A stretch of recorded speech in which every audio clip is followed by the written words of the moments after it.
évidemment voisine de l'Iran. La Turquie fait partie de ces pays qui s'opposent à toute intervention militaire et notamment à une intervention américaine. Géna Lebras, vous êtes normalement basé à Istanbul, mais vous vous êtes rendu à la frontière pour France 24. Est-ce que la répression du régime a poussé les Iraniens à fuir ?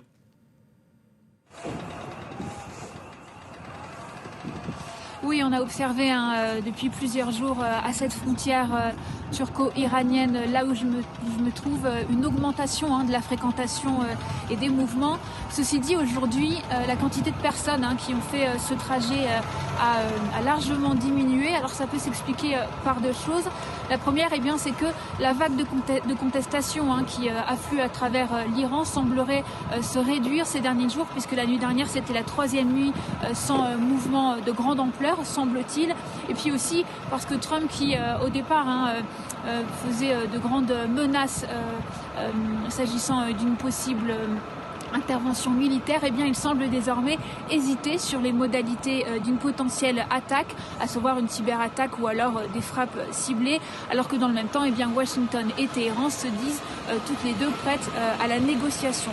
Alors est-ce qu'on est en train de faire face à un apaisement soudain ou au contraire à une escalade à venir ? C'est très difficile à dire.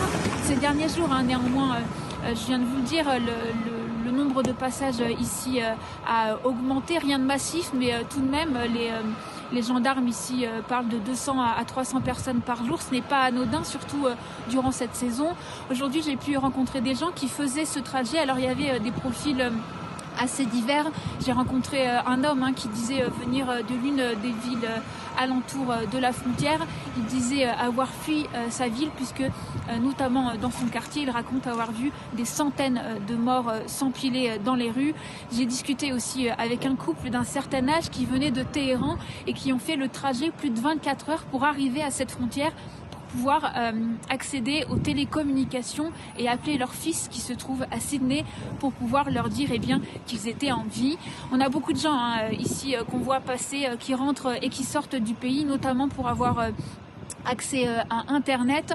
Des confrères nous rapportaient ces derniers jours que certaines personnes qui ont dû passer ce poste frontière ont été forcées de vider leur téléphone portable, notamment leur galerie photos et vidéos, pour s'assurer qu'aucune image de la répression ne sorte du pays.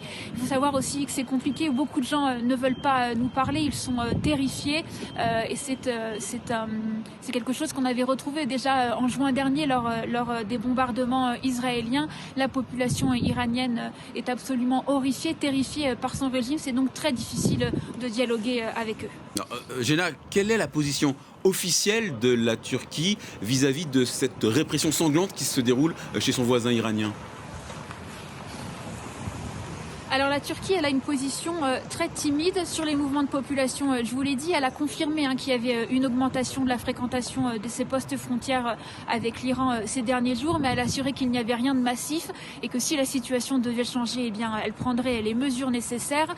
Et puis dans le même temps, Ankara, par la voix de son ministre des Affaires étrangères, Hakan Fidan, qui tenait une conférence de presse ce midi à Istanbul, a fait savoir qu'elle était opposée à toute intervention militaire.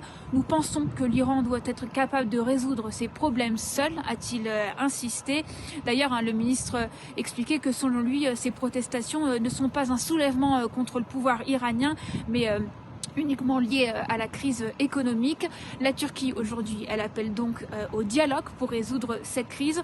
Alors, pour comprendre cette position, il faut savoir que les rapports entre la Turquie et l'Iran, ils sont toujours ambigus, malgré des partenariats commerciaux, notamment dans les hydrocarbures. Téhéran et Ankara se méfient l'un de l'autre et sont ouvertement en concurrence, mais ils ont un ennemi commun, c'est Israël, et c'est peut-être la raison pour laquelle, l'une des raisons pour laquelle la Turquie ne condamne pas aujourd'hui les violences, puisqu'elle croit, au même titre que le régime iranien, que des éléments du Mossad, les services de renseignement extérieurs israéliens, sont à l'origine de ce soulèvement, ou en tout cas qu'ils tentent de l'instrumentaliser. Géna Lebras, envoyée spéciale de France 24 au poste frontière de Kapikoy, à la frontière turco-iranienne. Merci Géna. Dernier mot.